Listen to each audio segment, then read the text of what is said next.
Okay, welcome everybody. It's so good to see all of your faces. And I actually really love these Zoom interactions allow us to actually see into each other's homes a little bit, right? Our spaces. So Yes. I'm Jessica, and I'm here in my space. My bedroom has turned into my office and my herbal apothecary that you can see behind me. So it's a multifunctional space. My daughters are all home in the other room. So if you hear background noise, that's life these days, right? Like they're just Yep. home with us, and we do it. We do it. That's right. We don't wait for it to be perfect. You know, we do what we need to do. So I'm so excited for this topic, and I just wanted to share really quick, something from my story. I feel like this moment is significant for me because when I first found out I was having my first daughter, it was a really interesting reaction because I completely lost it. Like I flipped out, like not in a good way. It was like fear-based.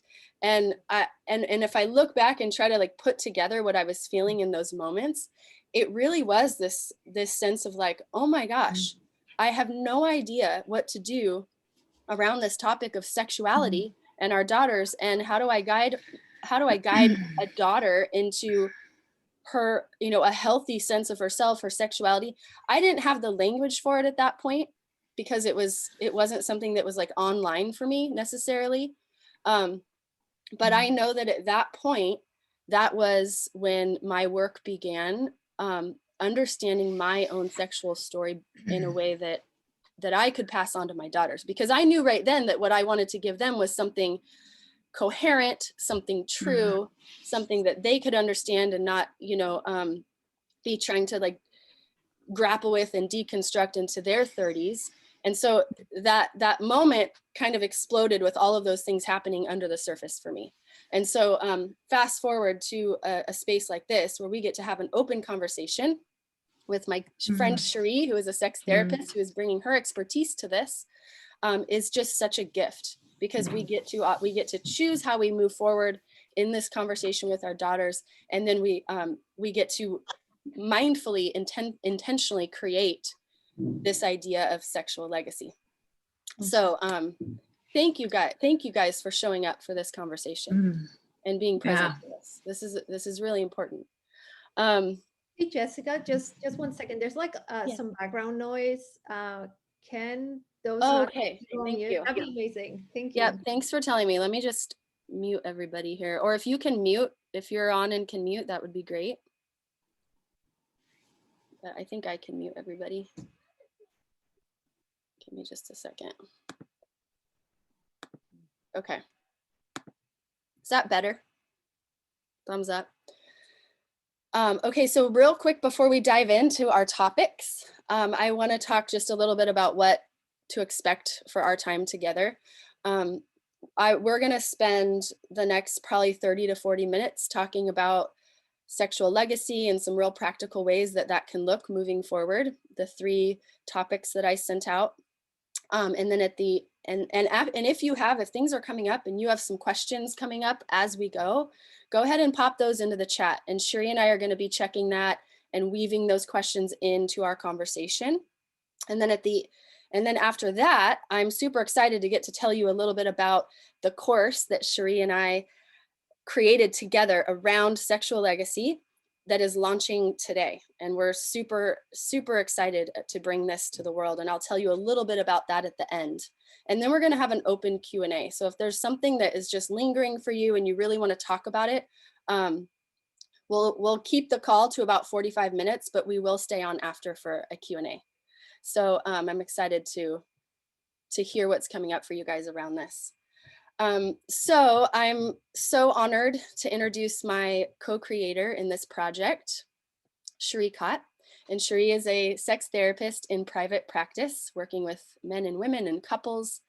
And she is bringing her expertise to us all around this. And I'm going to give her a chance to introduce herself, and then we're going to dive in. So Cherie, tell us a little bit about what you do and your family, and then we'll dive in together. I think you're muted. I muted you, sorry. That's okay. I was coming Okay. in late, so I figured I'd be muted. Great. Well, then I get to start again, even better. So I am super excited about this project with Jess, and it came to be because I reached out to her around wanting to seek cycle wisdom in my own relationship with myself and in my relationship with my daughter. And the idea came, and it was really an organic process of, her naming, like, this is a direction that we want to move into with Moon Daughters. And for many years, I had this phrase, sexual legacy, in my mind, and it never had a place to land until Jess brought this to me, and I was like, this is where it will land. And we created this wonderful, wonderful program course together. And what I mean by that, in the sense of, I come as somebody who has learned, who has read, who sits with people around these topics, but I also come as a learner. Mhm. And we are all in this journey together, and starting from where we begin. And often that is our own stories. And as Jess said, I have a very similar story around having daughters, and that weighty feeling of my own experience in the world as a woman and what I wanted for them felt like so with such a weight. And as I've entered into this work, I realize what a gift it is to be able to connect with my daughters and even my son in a new way and in a new story. So I am a sex therapist, and I see women and men and couples around these topics. And often I hear the stories of women like, I should want more sex, or I should have, or my husband wants me to have more sex, but I don't want to.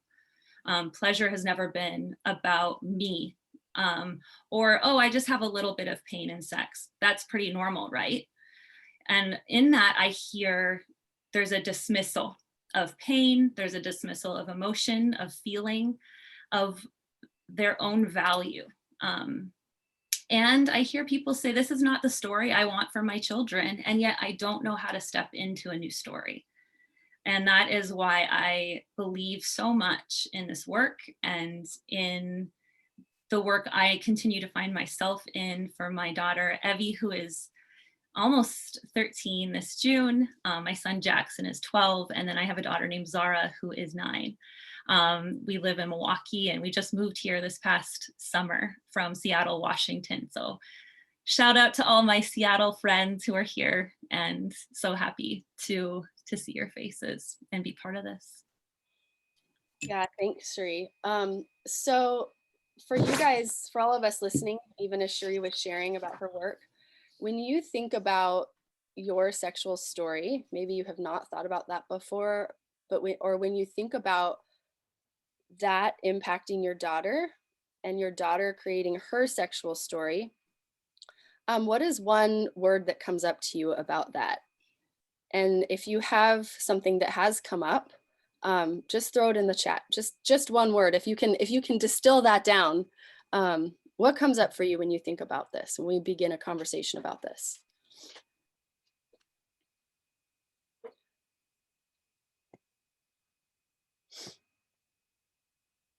I love it. Somebody said fun, empowerment. It's awesome. Nice. Yeah. Amazing. Yeah. I agree. It's all those things. I also think full-bodied, hope. Yeah, totally. Yeah. It can also be challenging. It can bring up some of our own stuff. Self-pleasure, vulnerable for sure. This is totally vulnerable. Yeah. And in both Sheree and I's stories that we just shared, it was having daughters that really allowed us to push past the discomfort of diving into this, and diving into our own stories, for the hope that our daughters might have a different story or have different information feeding into their story. So there's this pattern of being able to push past the discomfort for the hope of something better and something different and something more beautiful.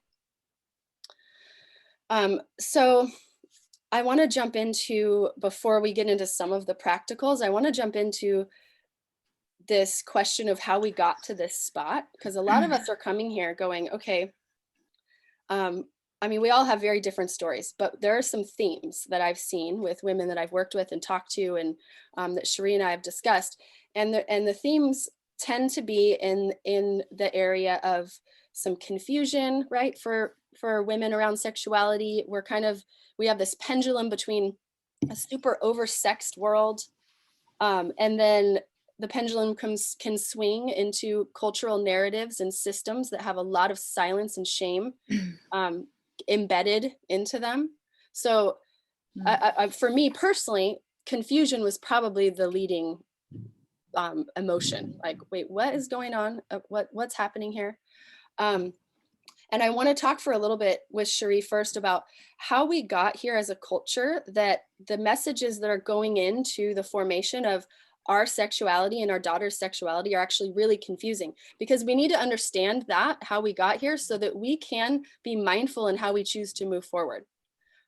So Cherie, can we talk a little bit about how we got here as a culture, how we got to this space where we have so much shame kind of baked into our culture? Yes. Yeah, it's a really good question. And I think we start with where we're at, and that often is a lack of education. There's a lot of silence, shame, hiddenness, and then working backwards. And whether you grew up in religion or not, some of the religious thinking and thought is baked into our system. And a lot of the early church, like service to God, was renouncing your sexual thoughts, feelings, actions, and that was considered holy. And as we think about the impact of that, I like to call it the body soul split, right? Where everything of the body and of the flesh was sinful or bad, and anything of the spirit or the soul was good and holy. And the American culture really adopted these religious ideals and thinkings into their into the ethos of how the culture was created, and the objectification of bodies, and even consumerism, right, where it's you need this product or you need this or that to feel whole, and then the internalized message in what we get is that I am not enough, that I need fixing, that there's something more I need to be full and complete. And again, there's going back to that objectification piece, right? Like there is something of that soul split that we still see so much within our systems, and within our sometimes unquestioned and unconscious experience, like the unconscious experiences that we have, and we're not questioning sometimes the places that have really kind of wreaked havoc on our beliefs about our bodies and who we are and our ability to have pleasure. And then there's so many messages that our girls get in that about what it means to be a good girl and the behaviors that follow that, right? And we as women and we as mothers, they are looking to us. And whether we're teaching them or not, they are learning about these things, from what they see on TV to what they're seeing in magazines to what they're hearing from their friends, how their friends' moms talk about their bodies, how they're, how you talk about your body. And these messages are very internalized within us. And yeah, Jess, what do you think? Yeah, I agree. And I also think that the hard part is that language is not put to those things, right? There's a silence around it. So we feel the confusing messages, we feel those things, we see them out in our world, but they're not acknowledged, and there's not language being given. And so that's what makes the messages so confusing. And I think that's important to name, so that as we mother our daughters forward into this, Yeah. One of the things Cherie and I talk about in the older module of the course is really like giving language to our daughters as they start to see these different messages come through. So it's like Yeah. watching media, right? Watching media together and being able to actually process what they're seeing. And giving Yeah. language, even those might be like difficult conversations, but at least like we're naming what we see and we're giving them that ability to understand it, and it's not silenced. Yeah. The other piece about the cultural narrative that is important to name and is going to and is a theme for us in this concept of sexual legacy is that sexuality in our culture is defined in a very narrow way. So when we think about sexuality, we probably think about, in our daughters anyways, we probably think about it as something that comes online at a certain point, right? Like pre-adolescence, puberty, and then we also think about it in terms of like sexuality being an act, right? A physical act that we, kind of educate them about their bodies, and then this act, and hopefully they stay safe. And what we want to do on this call is expand this concept of sexuality into a very holistic understanding, and that really takes a lot of the pressure off for us as Yeah. mothers, because Just sexuality like, is oh, not sorry. just about an act. So yeah, speak Yeah. to that, Cherie. Yeah, I mean, I wanted to also jump in with something. You name it well, like what you're talking about, that sexuality is so much more. It is the physical, emotional, spiritual, mental part of who we are, which means we are talking about not just genitals and breasts. We're talking about consent. We're talking about, how do you feel in that relationship? How do you feel on that team? How do you feel with this instructor? I notice that you seem so powerful and strong when you're doing this activity. That is part of their sexual legacy. That is part of their sexuality. And that is part of you reflecting back to them who they are in the world and what you see in them. Part of what I was gonna also, as I was sitting with this more this morning, I felt it was really important to name what culture has also done to the mother-daughter relationship. That a father-daughter relationship is sweet. A father-son relationship is amazing. But a mother-daughter relationship is often portrayed as wrought with, tension and conflict. And it can be that way. And often people say, well, it's hormones. And putting it on hormones is, there's, even with moon daughters, right? And the cycle wisdom, there are needs to be addressed. There are dynamics within a cycle that need tending to and nurturing and love. But there is a culture of female service, as female caregiving. Women often see themselves as caregivers, not care receivers, pleasure givers, not pleasure receivers. And as long as women's needs go underground, there's this conflict between mothers and daughters. It's not about hormones. I mean, maybe there's some dynamics there for sure. And yet, when there has been many, many years of needs being dismissed and being pushed aside, then it does become a scarcity mentality, and it does become like this.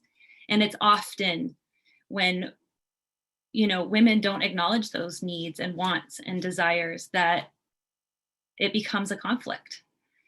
And so first and foremost, I think our daughters need to see us as humans with needs, with desires, with wants, with hopes and dreams of our own. And that is a very important piece of this cultural setup that we often have as mothers and daughters, and our relationships, and how we see our relationships with our daughters reflected back to us. Yeah, I love that. I think that leads in so perfectly to this concept of sexual legacy. And the way that we are going to define that for this space is it's the sexual story that you're living every day. That's your legacy. Yeah. So sexual legacy does not just mean what your sex life is all about, right? It means what Cherie was just talking about. It means, how are you taking care of yourself? How are you experiencing pleasure? How are you not only caregiving, but receiving from others? And these are all things that our daughters are watching every single day.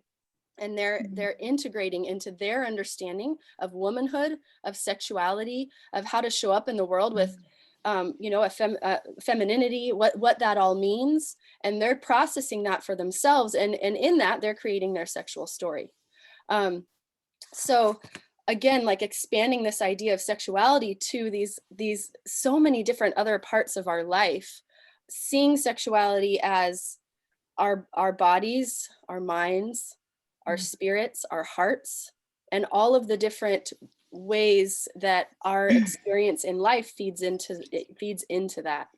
And then thinking about, okay, mindfully, when we have an understanding of sexuality that's outside, just the physical act or bodies maturing, there's so many different ways that we can engage with our daughters mindfully and intentionally, knowing that this is feeding into their sexual story. So we talked about, one of the things that a lot of mothers come with, and me included, was this idea of like, okay, when do I have the sex talk? How do I have the sex talk? What, you're kind of gearing up for this. I hope I do this part well. All my daughter's sexual story hinges on this talk I'm about to have with her, and hopefully it's at the right age. And there's a lot of pressure, right, that is given to us, that we take on, to have this like ideal talk that sets them up for a healthy sexuality. And that concept alone is a setup for us, because there's not one talk that is going to set our daughters up for an understanding of sexuality. And because sexuality isn't just about the mechanics of how sex happens, that's an important talk to have. So I'm not saying don't have it, but there's so many different interactions and ways of connection that have happened throughout the years leading up to that I think we would consider in this realm of sexuality, sexual legacy. So one of the things that we promised you during this class is that we were going to let you off the hook from having to have a sex talk, but we were going to give you some ideas of what to do instead. Yeah. So Cherie, do you want to speak to that a little bit? Absolutely. This is a super fun topic, because first of all, I want to name it's never too early to start, and it's never too late to begin. So if you feel like, oh man, my daughter is this old and we've never even talked about this, we've never even had these discussions, man, I'm screwed. Like, what's like, she's gonna, that's not the case. And I'm gonna probably frame it in a way, and you're probably gonna realize you've been having these conversations for a really long time, but you just haven't been seeing it through the lens of sexual health. So stories that seemingly have nothing to do with sexual health have everything to do with sexual health.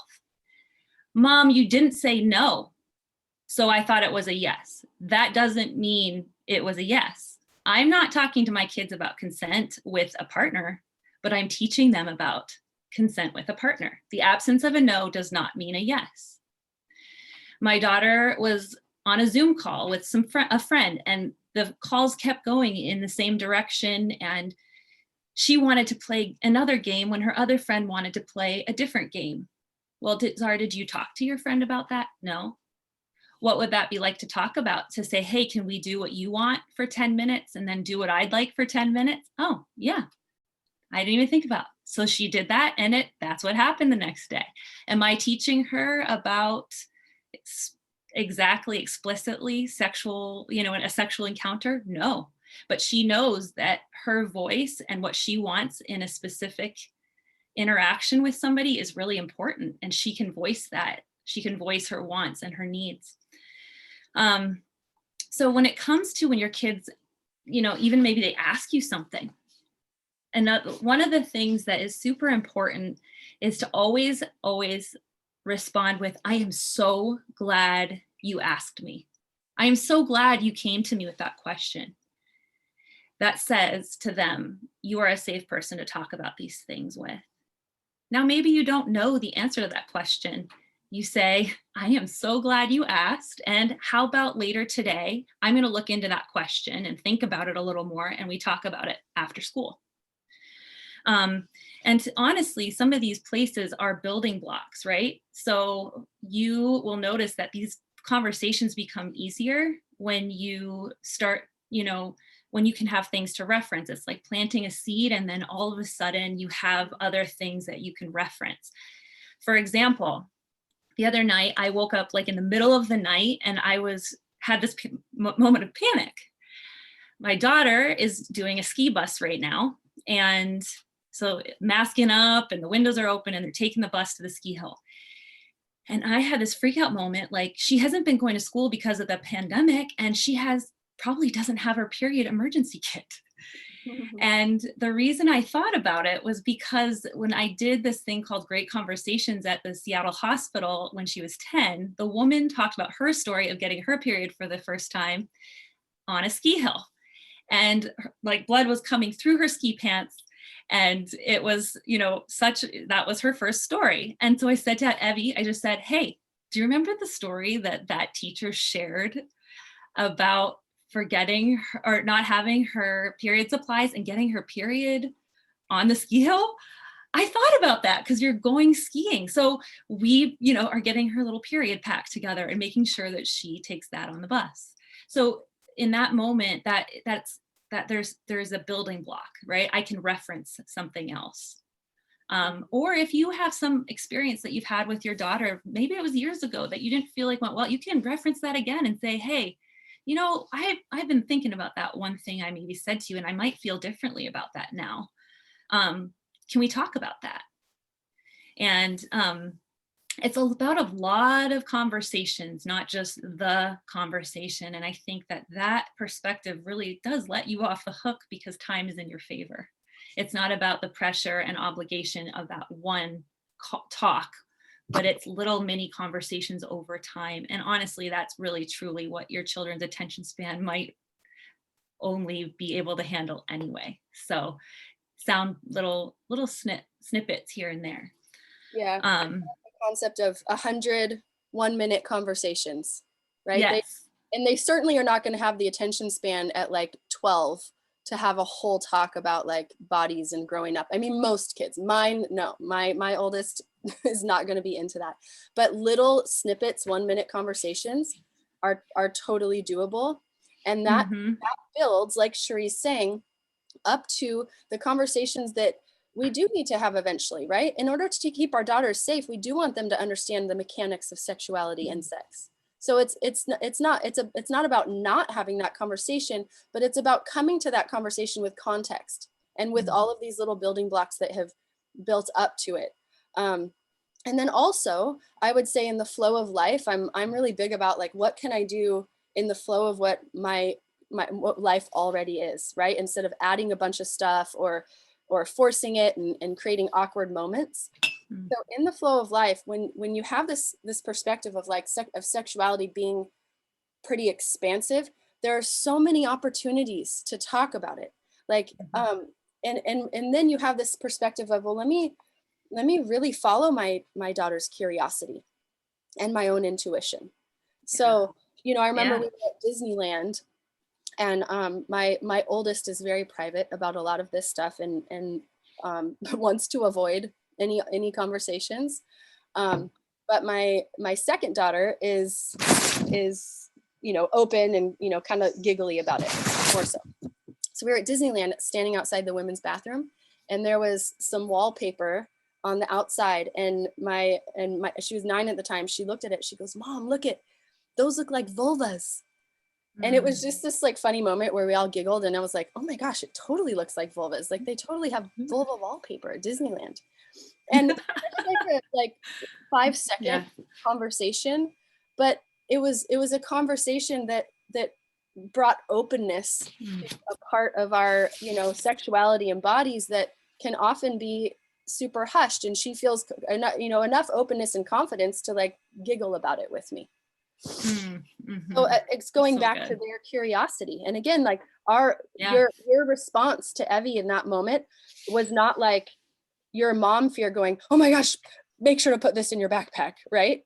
Yeah. Having your own fear for her come up. It was like, it was an awareness of that moment, and then intentionally referencing that other conversation. Yeah. And I think too, with that, really making sure that you are getting clear on what, if your child, your daughter's asking you something and coming to you with something that they're curious about or questioning or wondering about, or an experience they had, always, if you don't understand what they're asking, be sure to get really clear on what it is they're asking. Like if a kid is like, where do I come from? They might not be asking how babies are made. They might be asking, were they born in a hospital or at home? So really get clear on what it is that they're asking you. Because sometimes you might just, in your own fear and anxiety and discomfort, launch into something that's not even what they're asking about. So yeah. So how many of you, by raise of hand, downloaded the Yoni flower coloring pages? Did anybody get those? Okay, awesome. They're still available if you want them. But this is such a great example, kind of like my vulva wallpaper example, of normalizing body parts. And that is such a huge part of creating a healthy sexual legacy. There are an astonishing percentage of women that do not understand their own anatomy and have never seen it well into adulthood. And so the concept of a Yoni flower coloring page, while it might be a new one for you, is actually kind of a fun, lighthearted way to connect with your daughter about her anatomy. And that's why we offered that in the lead up to this course, because that's a really great example of how to have some of these 100 1-minute conversations that lead up to the really important conversations we need to have, because knowing your own anatomy brings worth and value. So if you grow up with your parents never naming a part of your body, there's an inherent message that there's something wrong with that part of your body. Does that make sense? It's like in Harry Potter, you can't say the word Voldemort, right? Is that the Harry Potter thing? Well, you can't say the word because there's something wrong with the word. Like it gives it some kind of power to create that sort of like energy around it. So this concept is such an important anchor of, like, especially you guys with young ones. It might seem kind of fun and not a big deal to have a funny little pet name or something, but actually teaching our daughters their own anatomy, that means using the word vulva with our little ones. And for our older ones, that means actually understanding the parts of their anatomy. And for me, when I colored the Yoni flowers with my daughters, first of all, my oldest was not into it, totally fine with me, but she just was like eye roll completely. Like like, Mom, oh my gosh, like you're doing this stuff again. Totally fine. The rest of my daughters all joyfully colored the Yoni flowers, thought they were beautiful. We had great conversations about it. And in the process, we got to actually talk about the different parts of the anatomy, because there it was right in front of us, right? There's not very many opportunities that you get to see a vulva right there in front of you and talk about the different parts. And that was actually really incredible for us to sit down and do together. And I hope my hope is that will happen many times over, right? That there's going to be, next time we see vulva wallpaper at Disneyland, we're going to actually get to name the parts of the vulva, because they're going to know. And one more comment, Cherie, before I hand it over to you. With my oldest, I know I had some questions going into this, and some of you have older daughters, and you send in some questions saying, look, my older daughter, she doesn't want to talk about anything having to do with bodies or growing up or sex. Like, it's just hard. It's hard to get her to talk about anything. And I relate with that. And that's why, I personally am not going to force my older daughter to color Yoni flowers. But the point is that she knows the conversation door is open. She knows that the Yoni flowers are there. And she can choose to engage in it or not, but there's not silence around it. And there's certainly not like weird, awkward conversations about it because, you know, we're giggling about this or that, or, you know, and the community of mothers that I'm in, like the conversation is there, and she can bring her comfort level to it. But and so I guess I would say to you, when there's an open door and when those conversations are welcome, like Cherie said, I'm so glad you asked me this, then we can allow our daughters the space at their own comfort level. And later that day, after the yoni flower day, she came to me and we had a really breakthrough conversation, and I'll protect her privacy about the details of it, but it was a really breakthrough conversation that came from a like split-second eye roll about yoni flowers and led to really important conversations about anatomy. So that's kind of an example of how these things work over time. And if I was putting all of my hope for my daughter's sexuality into like her wanting to color yoni flowers and have this deep conversation with me about the anatomy, I would have felt really discouraged. But I'm not, because I'm looking for all of the different ways over time that we can like continue to feed into this understanding of her body and her sexuality. Yeah. What a disarming experience too, to be able to color these pictures, and it's creating a new pathway for those conversations. And it may be that you color them and you don't even talk about anything. It may be that you color and be like, oh, what do you notice in this picture? Or maybe it's you're bringing something like, this looks like a vulva to me. Do you see that? But it can really be, and just in of itself, I love the reality that it's a flower, which, you know, the association with something, it smells good. And also it's colorful, and there's a lot of different kinds of flowers. And when we think about vulvas, there are so many different kinds of vulvas. And there are so many different scents of vulvas. And there are so many different ways that, and sizes and shapes and looks. And so normalizing, I think that too, right? Even in that imagery, it's really powerful. I think too. So I'm gonna share a story. It's kind of a far-fetched story. It's a bit of a silly story. But I want you to imagine what comes up for you as this character in the story. Even this is kind of bringing you back into maybe your high school self, okay?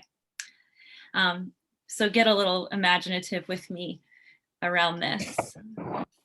So you're walking down the hall, it's lunch. Again, tap into your high school self. And it's been a great day. And you're heading towards the cafeteria for lunch, and you get your food and you're about to sit down, and you notice something is amiss. And you realize you've set down your food and you realize your genitals are missing. And so you, like the smart, sex savvy student that you are, you go to the office of missing genitals. And at the front desk, there's a woman who's knitting, and you say hi to her and you say, have there been any missing genitals that have come in today? And she reports, well, yes, there have. It's, you know, go to the back and see if yours is there. And you'll have to identify yours, and then you can move on. So this, you know, you move through back to the back of the room and you look at the wall. How likely are you to be able to identify your genitals? Now, this story was given to a room full of high schoolers by one of my favorite sex educators, who has the quote, lean into trust and believe sexuality is a force for good in the world. He presented this story to his students. And the guys erupted in the room of, oh yeah, I'd be able to totally identify my penis for sure. Like, that's it right there. And the girls a lot of them were silent. And he turned to them, he said, how about you ladies? And one brave girl said, I don't think I would actually be able to identify my vulva. And then they had a whole conversation around that and what that meant, and the sexism that's in that, right? And the fact that it's something like boys get to and they talked about the reality that their genitals are more public, whereas women's genitals are often more hidden, and had all kinds of conversations about that. But, you know, I think it was, he said too, in that experience, sobering for those high school boys to kind of realize, what would that be like to not know what your genitals look like?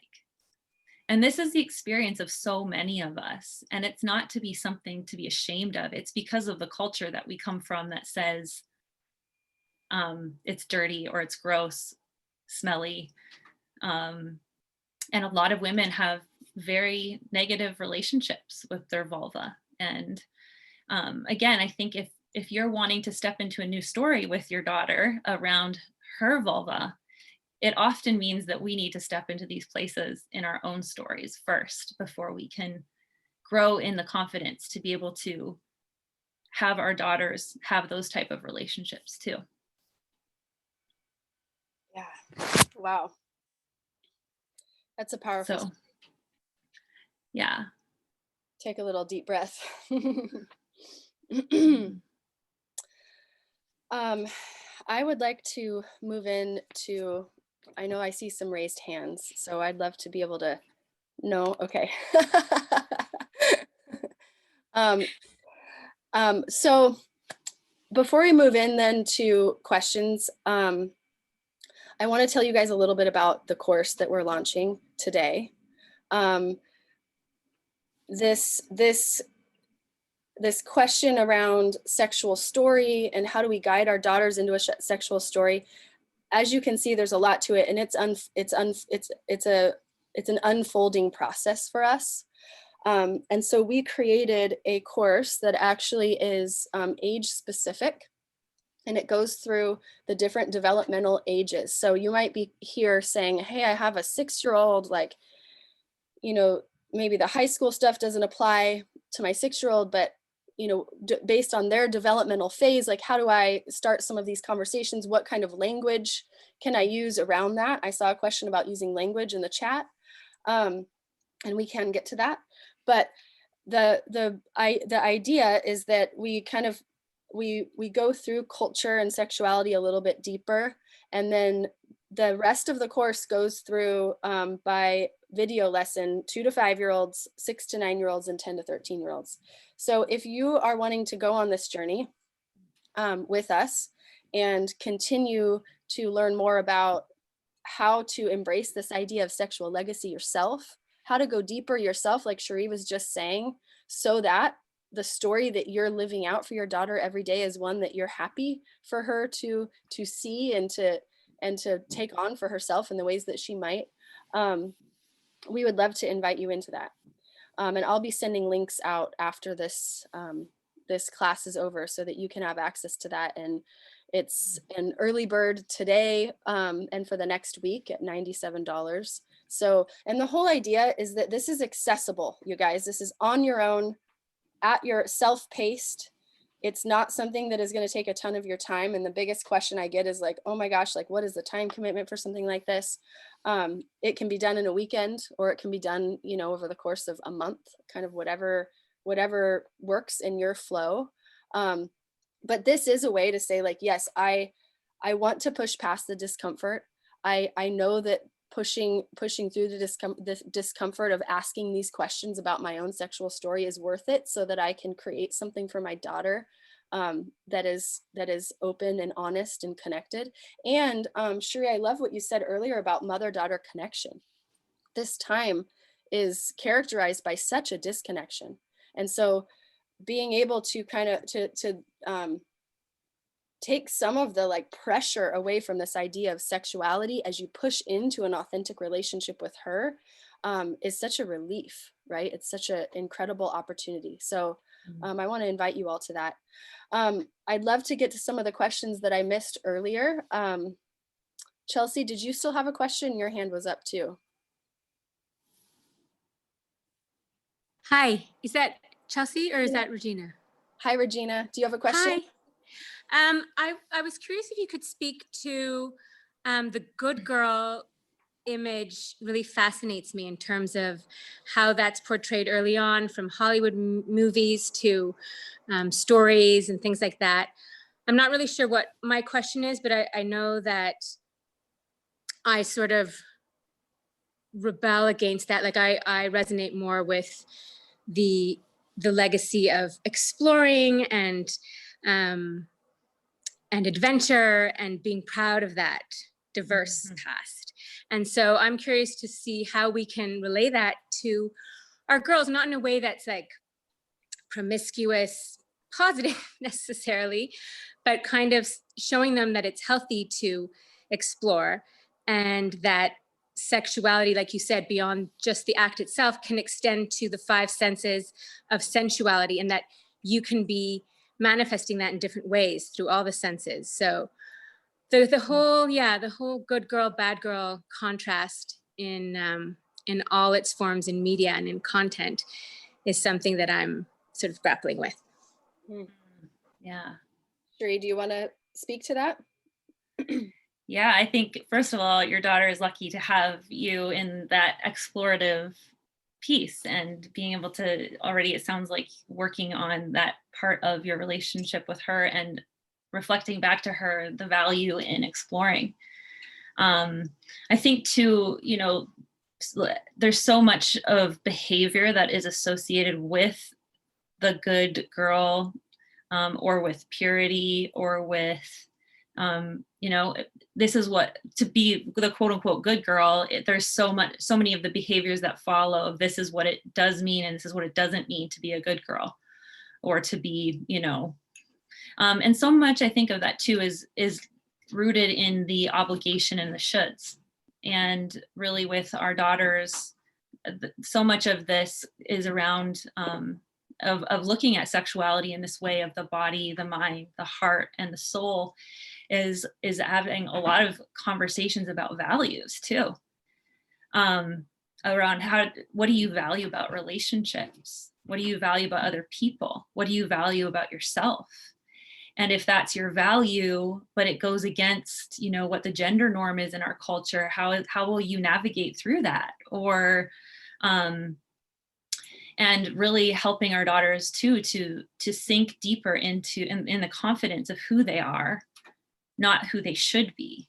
And or, you know, the listening to that voice of what's that internal voice that is my compass that's telling me, you know, I don't feel good about this situation, or I don't feel good about this relationship, or the power differential that's there. So I don't know if that answers your question, but or gets at some of that, but I think it really is linked to the shoulds. And then a way of kind of working with that, I think, is to really delve into conversations around values with your daughters. What do you think, Jess? Any thoughts on that? Yeah, it brought up for me this as a practical, that good girl image, the bad girl image, the like Madonna whore archetype, confusing, you know, feminine conundrum that we've all experienced. That's really evident in media, and your girls, I mean, regardless of what your media beliefs are, they're going to encounter that because it's just so pervasive in the culture. And so processing that with them. So like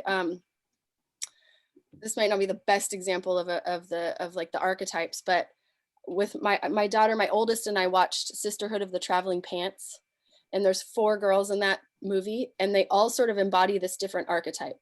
So we stopped it at many points, and we got to talk through what archetype was this girl embodying, and how was that working out for her? Like, was that really who she wanted to be in that moment when she was talking with that boy, or was there something else going on? And so it was just led to some really incredible conversations that get at what you're saying, because we're getting these messages. And I think there was a question earlier about what kind of language would you use, and I think this would be my answer, is like talking through and asking questions, right? What was her motivation? What was her value? What is she valuing in this moment? And how is that working for her? Things like that can really help them land on, because ultimately we want them to land on what their values are, right? I mean, we can't necessarily just give them our own values. They're going to have to own them themselves. And so processing through different examples, they're going to come up against them anyway. So being able to process through with them and just be observers. You know, it's even without judgment. Ask what she thinks. You'd probably be really shocked and amazed at what your daughter actually thinks when you can help give language to some of these things. Yeah. Really quick, I had a question about how this course is different from the other one that we offer, which is a great question. The other course that we offer, this is the second Moon Daughters offering, this course about sexuality. It's called Creating Sexual Legacy. And it's different because this course really hones in on sexuality and our daughters, specifically around how do we talk to our daughters about sex and sexuality.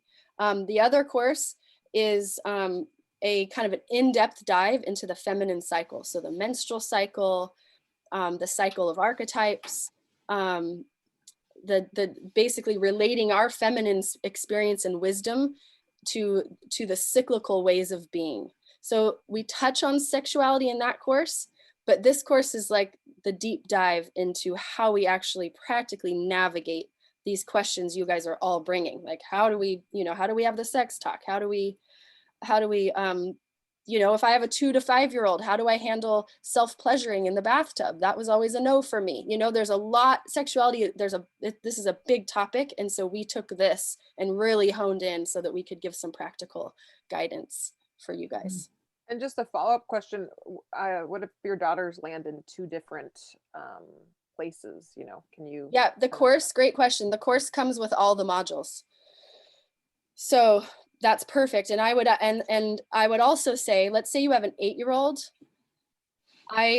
Especially because like, we're not just giving a checklist of like, here's the conversations to have at this age, right? Or here's what you do. This is not, this sexuality can't be approached like that really. Like this is a mindset shift. This is a paradigm shift. So if you have an 8-year-old, I would highly recommend starting with the 2 to 5-year-old video and watching, because that we're developing a mindset throughout the course. So yes, watch the 6 to 8-year-old video and get some tips that are going to relate directly to your daughter's developmental phase of life. But again, like this isn't a checklist. So and this is not just about your daughter. This is about your own healing. This is about your own exploration of sexual story so that you can offer something authentic, because she's going to feel it if you're trying to give her something that you're not living, that you don't have. So you're going to get 4 modules. The first one is a deeper dive into some of the cultural narrative around sexuality, because we need to understand the culture we live in. And then there's a module for 2 to 5-year-olds, 6 to 9-year-olds, and 10 to 13-year-olds. And there's workbooks that accompany them, along with like integrations and reflections and some work on your part to actually really integrate and live this, right? It's not, what we're trying to do is like go beyond this body, mind, soul split. We need to come to sexuality with a cohesive, holistic approach. So this isn't just like, this is not meant to be just heady information. It's meant to be an embodied approach to sexuality and sexual health for our daughters. Yeah. Do you have anything for after 13? Not currently. Great question. Great question. No. Yeah, it is a good question. I don't know if you could maybe refer to some sources or something.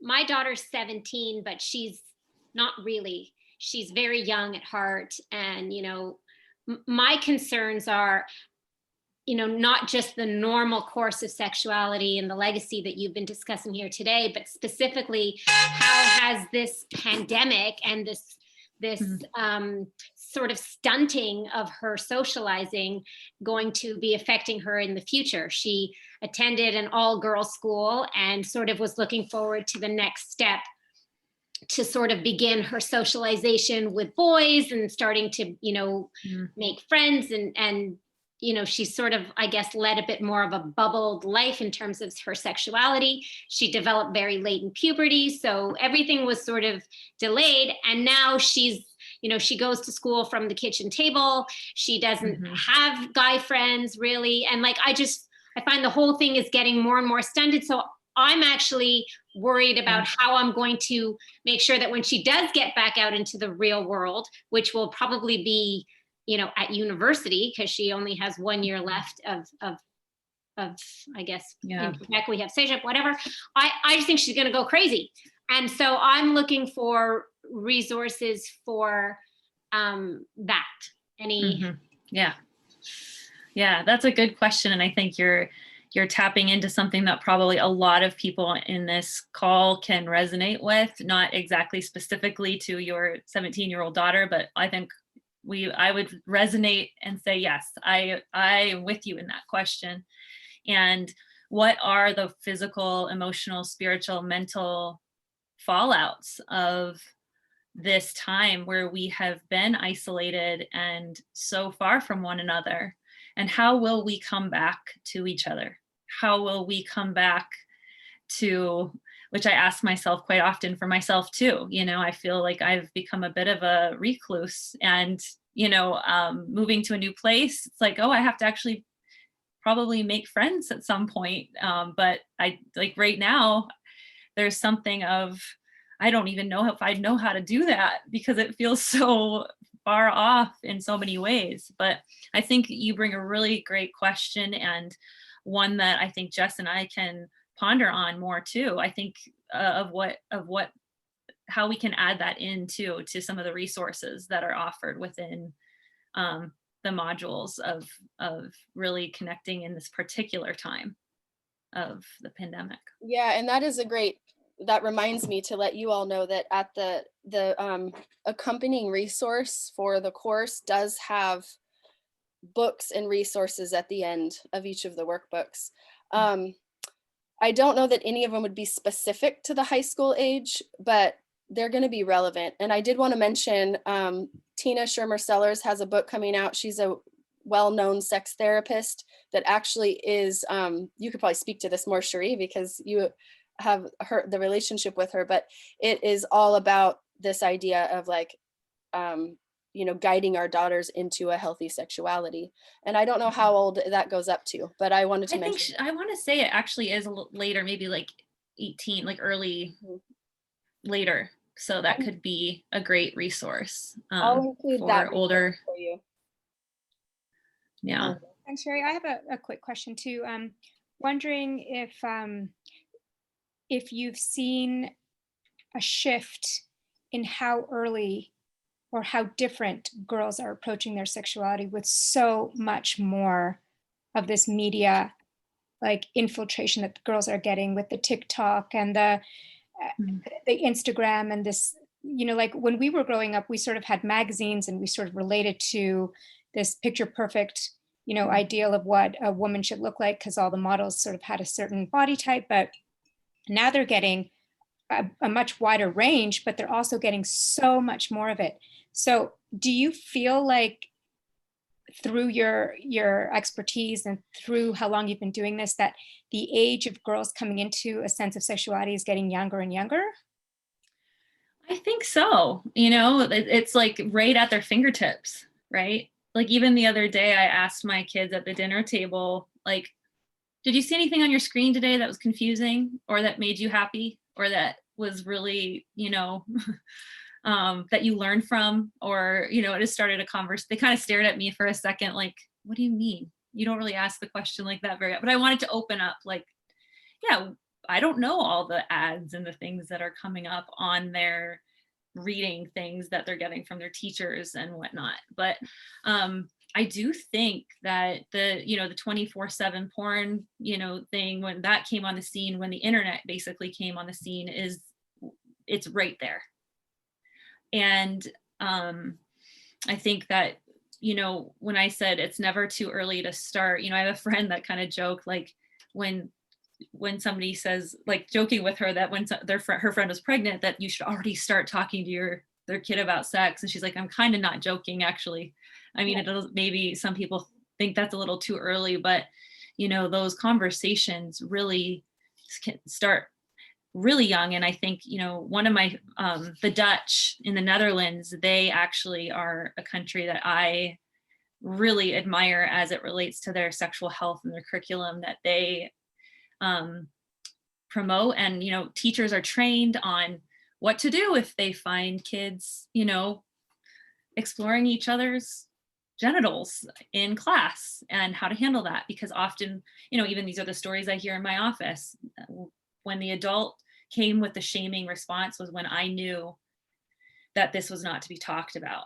But so I think that kids are facing younger and younger these conversations, or what they're hearing through not on the playground maybe right now, but through their friends, through chats on, Roadblocks, which is a video game, and things that, so I think that too is why it's so important that kids have the language and that they know. But I do think, I think they are being exposed younger. One of the things that comes up for me in that question, Daniela, and we're talking about redefining like sexual legacy here on this call, and we get into this more in the course, but with my daughters being a little bit, younger, or at least like the three of them being younger, I want to like totally blow out the whole definition of sex, because the stuff they're being exposed to is not sex. And I love the way that Dr. Tina defines it, because she defines sex as connection and pleasure. Mhm. So if we can like through this, weaving sexual story into our relationship with our daughters, help them understand that this idea of sexuality, whether that's with yourself or another person, is about connection and pleasure, then when they see what they see on TikTok or whatever, they're going to understand it as something different. But like, instead of that being the thing that's informing them about what sex is, do you know what I mean? Like, that's my hope, is that if we can just like turn the whole thing on its head, they're going to still be exposed to it probably because we live in the culture that we do, but they're going to have language for it. And it's not going to be what is going to give them the most fulfillment. It's not going to be what they want and what they need and what they're looking for. Yeah. Maybe I'm an idealist, but yeah. And that's part of, you think even that when they're in these conversations with you, they're already learning that it can be connecting and pleasurable to talk about these things. And I can't tell you how many people I talk to who are in marriages where that is one of the biggest things that we work through in therapy, is learning just the language piece of talking about, because, there's the lack of education, and then there's, it's a natural thing and you'll just figure it out. That's not how it is for a lot of people who have, and then there's experiences that they suffer with in their partnerships alone and think this is just us, or, I didn't realize it, or because it's natural, I feel shame that I'm struggling with this thing. And so again, at a young age, when we can remind them that this is about pleasure and connection, and that talking about it can be really fun and connecting, then they learn even to voice in a safe environment what's going on for them and what's happening and what they're facing and what they're encountering. well, I'm gonna So many good questions. Yeah, so good. Again, I just want to name that I'm so just honored that all of you would show up and lean into a conversation like this. It's so encouraging and exciting to see so many mothers who are moving forward into new spaces, right? And looking at the culture and saying, hey, I actually have a choice in this, and I want to raise a daughter who is gonna love her body, know who she is, and have healthy connections and relationships. So I feel really encouraged. As you think about our talk and some of the things that we explored, and a lot of you came in actually with some positive, hopeful words, but I'd love to just hear one more word from you about what are you present to right now? What's coming up after this conversation, going back into your day with your daughter? What's coming up for you right now in a word? Inspiring. Relief. Oh, I love that, Stephanie. Relief. That's so good. That was one of the things I told Cherie at the beginning. I said, I want there to be a sense of relief after a conversation. Yeah. And more dialogue, anticipation, Yeah, that's so good. Mm. Affirmation, hope.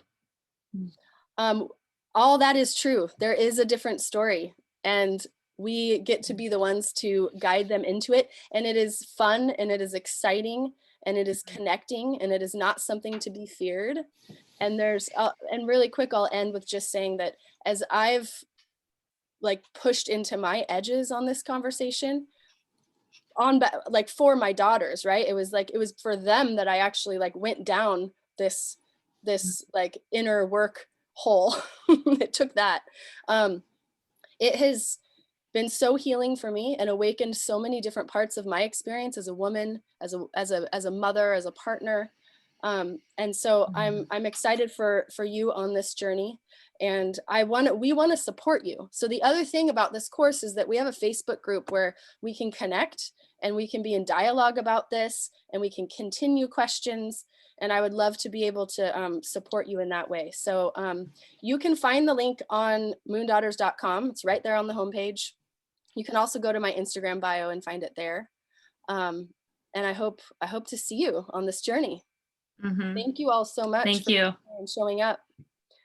You have my email and can access me if there's anything that comes up after this, or if you do have more questions about the course and if it would be the right thing for you. Love you all so much. Take care. Thank you so much. And wonderful Thank Friday. you guys. Thanks. Bye. Yes. Yes. Bye, you Take guys. care. So good to see all your faces. Bye, Sheree. I love you.